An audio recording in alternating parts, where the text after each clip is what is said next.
Suborno Isaac Bari, a child prodigy who is now a professor of mathematics and physics, visited schools in Patharkandi and Badarpur of Karimganj district in Assam on Tuesday. Under the aegis of Education Research and Development Foundation, Suborno Isaac Bari visited Central Public School in Patharkandi and Badarpur, run by this foundation. He was accorded a warm welcome in both these institutions by the students and the school authorities. He also spoke at length about the advancement in the field of mathematics and physics in this modern world. Later speaking to the media on various issues, Suborno Isaac Bari said that students in India depend more on memorizing, while the West stretches on growth of the minds. I think that the most major difference is that in India, lots of people wrote memorize. So in the US, most people, if they are actually interested in math and science, they are able to understand it in their own way. They're able to find so many resources about tutoring. But in India, lots of people are forced into the math and science pipeline, even though they don't want to be. So that means that most of them only have room and only have time for just memorizing the definition from the book. But one positive thing I will say India has, that in the US, the education system is much less rigorous and teachers are often much less inspired and have much less qualifications than in India, where often teachers have PhDs and have worked in the field for a very long time. So both education systems have their very big pros and cons. I also want to add one more thing. American as a teacher, I have been teaching in America for a long time. American student has growth mindset and Indian student has fixed mindset in general. I think that there's no one formula. It obviously depends on what your situation is and what your circumstances are and what you and your family have the money to buy. I myself have been very lucky to be in the circumstances that I am, because even though we're worse off than a lot of people, we are better off than most people. So I'm so grateful for what I currently have on myself, because most people don't even have the money to go afford a tuition or afford a good education or even afford tutoring.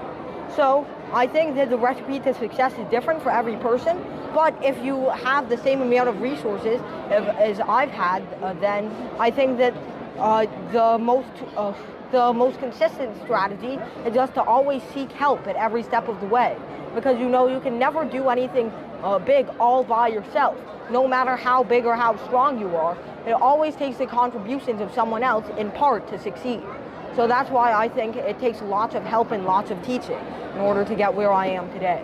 So I don't know much about the multi-government's new plan for the education policy, but what I do know is that it will be standardizing education to be on the same system as Western education, especially with 11th and 12th grade now being added to high school. Yes. And while I don't think I can comment on that because it's kind of a minor change, just changes what building students will be going to.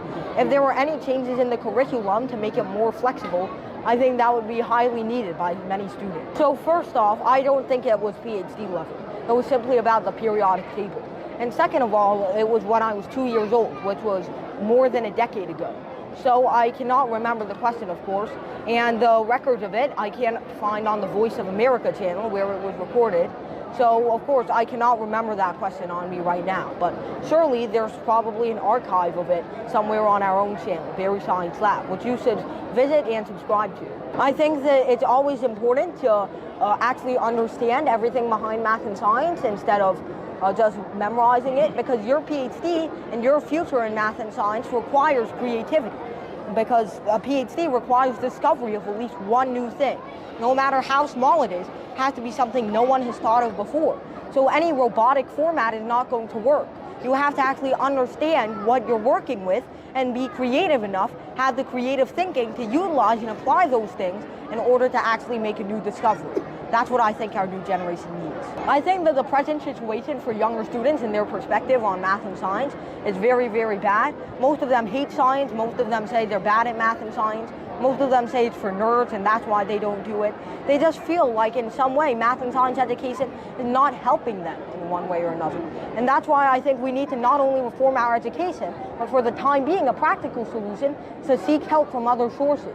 Not just textbooks, but simulations, your own family, your friends, professors at the nearby community college or something. Have to seek more than just your teacher and your textbook. So I think that that's going to be what helps the newest generation in their perspective on science the most. I've always enjoyed chess. I've enjoyed badminton, biking, and there are so many other hobbies of mine that I enjoy. Sometimes I play piano, or sometimes I write stories, but obviously I'm not that good at those.